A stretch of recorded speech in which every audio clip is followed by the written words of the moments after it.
आमच्या अंगावर गाडी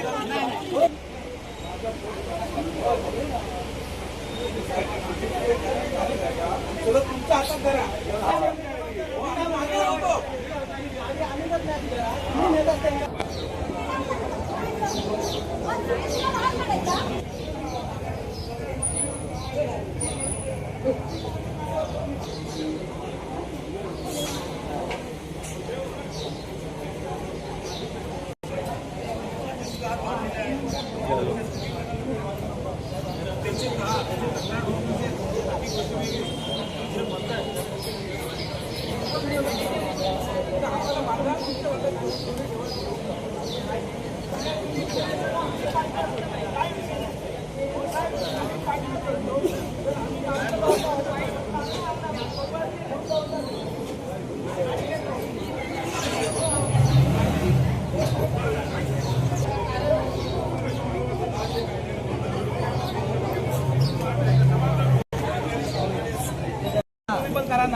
लोकांना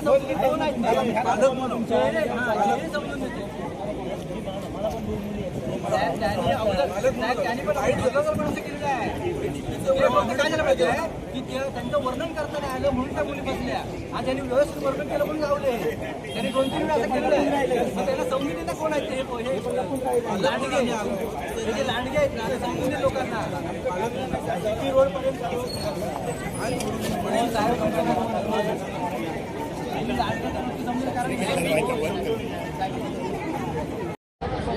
झालेला प्रकार तुम्हाला सांगू काय? हा, नेमका काय झालं?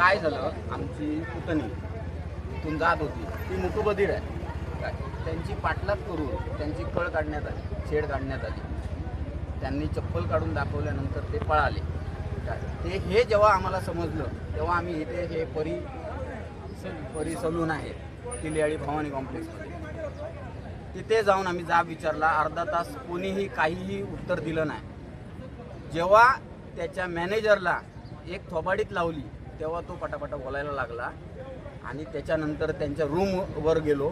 रूम बंद होता, तिथे 15 मिनटं गेली. तिथून त्यांना इथे घेऊन आलो. आता आमचं एकच म्हणणं आहे, हे बाहेरचे येऊन जे काम करतायत त्यांनी काम करावं, असले धंदे करायचे नाही. आणि जर केलात तर असाच प्रसाद 100% मिळणार. दुसऱ्या विषयी मॅनेजरनी पण लोकल जे आहेत, जरी हे परिसर इथलं लोकांचं असेल तर त्यांनी सुद्धा हे त्यांच्या कामगारांना सांगितलं पाहिजे की असे प्रकार इथे चालणार नाहीत म्हणून. नेमके हे कुठले आहेत, कुठून आलेत? घृणास्पद असा प्रकार आहे इथला. नेमके हे कुठून आलेत आणि कुठले आहेत काय? हे सगळे कारागीर पंजाबचे आहेत. त्यांचे सगळेच्या सगळे कर्मचारी पंजाबचे आहेत. आम्हाला इथे काम करण्याबद्दल अडचण नाही आहे, पण हे जे काय करतायत हे चुकीचं आहे आणि हे घडू देणार नाही कणकवली शहरात आम्ही. आणि आता एक म्हणणं आहे आमचं की यांची धिंड काढल्याशिवाय यांना घेऊन जायचं नाही. आमच्या ह्याला कारण आहे, कणकवलीत आल्यानंतर काम कसं करायचं आणि काय करायचं हे सगळ्यांना समजलं पाहिजे. याच्यासाठी आमची रिक्वेस्ट आहे पोलिसांना की यांची धिंड काढून यांना चलत पोलीस स्टेशनपर्यंत नाही. जोपर्यंत आमचं ऐकत नाही तोपर्यंत आम्ही ही गाडी सोडणार नाही. पोलिसांचे गुन्हे झाले तरी चालेल, पण आम्ही इथून हटणार नाही.